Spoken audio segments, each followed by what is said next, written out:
दोस्तों 8 अगस्त 2014 को जब एक ट्रेन 300 करोड़ लेकर फुल हाई सिक्योरिटी में 18 पुलिस ऑफिसर्स के साथ सलेम स्टेशन से चेन्नई जा रही थी।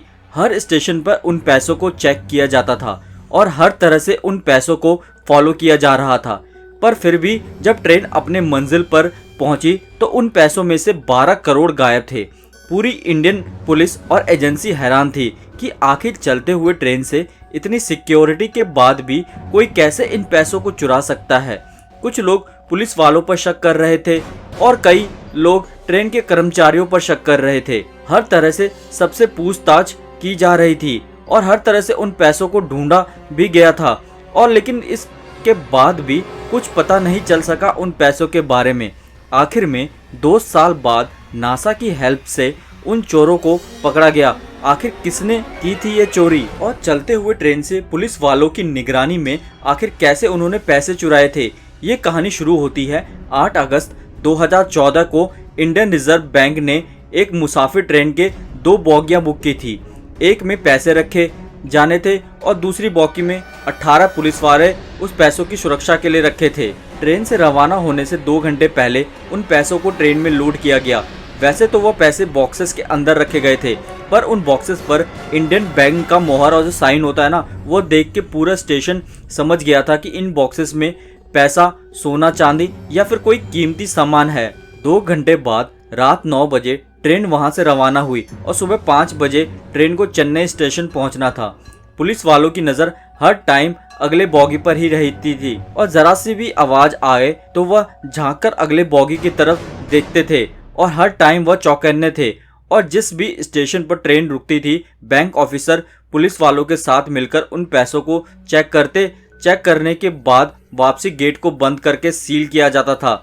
यहाँ तक सब कुछ ठीक चल रहा था और ट्रेन ने भी अपना आधा सफर तय कर लिया था। अब पुलिस वालों के दिल से भी डर निकल गया था। उन्होंने सोचा, भला कौन चलते हुए ट्रेन से इन पैसों को निकाल सकता है। एक एक कर उन 18 में से 14 पुलिस ऑफिसर सो गए और बाकी जो 4 जगे हुए थे वो भी अपने मोबाइल में बिजी थे। कोई वीडियो देख रहा था तो कोई कॉल पर था। अचानक रात के 2 बजे ट्रेन के छत से एक आवाज आई, जैसे कोई चीज जोर से गिरी हो छत पे। चारों पुलिस ऑफिसर हरकत में आ गए और भाग के ट्रेन के दरवाजा खोला। जब बाहर देखा तो कुछ भी नहीं था। फिर उन्होंने पैसों वाले बॉगी के गेट की तरफ देखा कि कहीं किसी ने ताला तोड़ने की कोशिश तो नहीं की है, लेकिन वो भी बिल्कुल सही सलामत था। उन्होंने सोचा, ट्रेन का सफ़र है, कोई पत्थर आके लगा होगा ट्रेन से।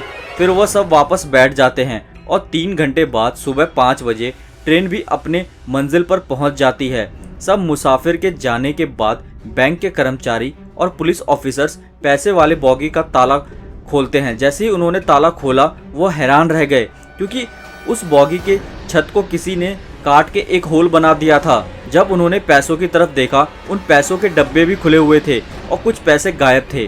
बैंक के कर्मचारी और पुलिस वाले हैरान थे कि आखिर कैसे कोई चलती हुई ट्रेन का छत काटकर इतनी खामोशी से पैसे ले जा सकता है, जब बिल्कुल साथ वाले बॉगी में पुलिस ऑफिसर तक को खबर नहीं हुई। देखते ही देखते ये बात पूरे स्टेशन पे फैल गई कि एक चलती हुई ट्रेन से 12 करोड़ रुपए चुरा लिए गए और 1 घंटे के अंदर अंदर पूरे देश में ये बात आग की तरफ फैल गई और हजारों की तादाद में पुलिस ऑफिसर और एजेंसी चेन्नई स्टेशन पहुंच गए। अब पूरे स्टेशन के हर एक मुसाफिर को चेक करना तो पॉसिबल नहीं है, पर जिस पर भी शक होता उसको रोककर उनसे पूछताछ किया जाता था, पर कुछ भी पता नहीं चला।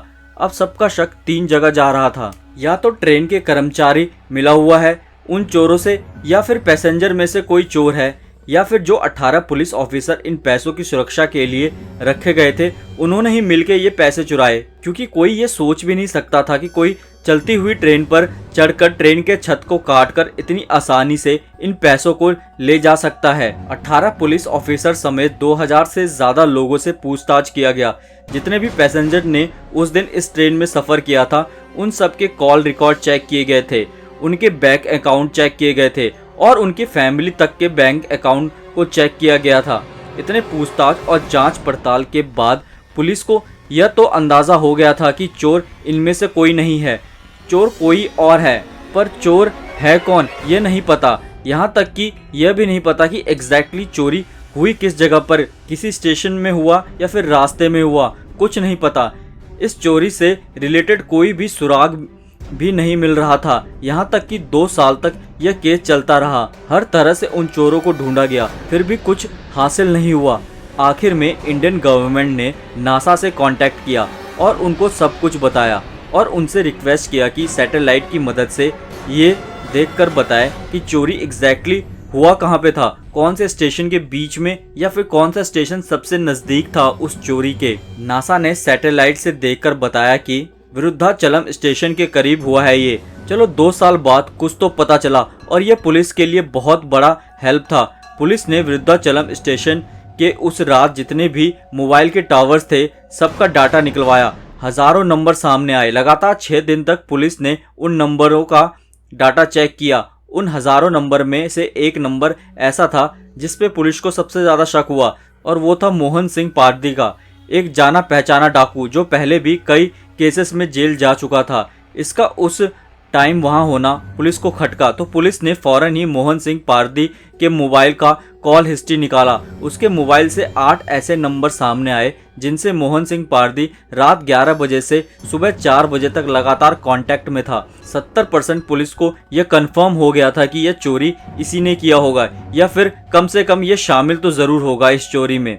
मोहन सिंह को ढूंढा जाने लगा। 3 दिन बाद मोहन सिंह पारदी को उसके 8 दोस्तों के समेत एक घर के अंदर से अरेस्ट किया गया। पहले तो उसने मानने से इनकार किया कि यह चोरी उसने नहीं की, लेकिन कुछ टाइम बाद उसने मान लिया था कि यह चोरी उसने अपने 8 दोस्तों के साथ मिलकर किया था। उन्होंने बताया कि वो 8 दोस्त पहले किसी तरह ट्रेन पर चढ़े, फिर आराम आराम से ट्रेन के छत पर चले गए ताकि आवाज़ नहीं आए। उन्होंने गैस कटर की मदद से ट्रेन का छत काटा और एक बंदा अंदर भेजकर 12 करोड़ रुपए चुरा लिया। दोस्तों ये इंडिया के तारीख का सबसे बड़ा ट्रेन रॉबरी था। दोस्तों आपको ये कहानी कैसी लगी? क्या आप भी कोई ऐसी सबसे बड़ी रॉबरी के बारे में जानते हैं या फिर कुछ ऐसी कहानी जो बिल्कुल यूनिक है? तो कमेंट करके हमें ज़रूर बताएं। अगर आगे भी आप ऐसी कहानी सुनना चाहते हैं तो वो भी हमें कमेंट के जरिए ज़रूर बताएं। हमारी वीडियो अच्छी लगी वीडियो को लाइक शेयर ज़रूर कर दें और हमारे चैनल को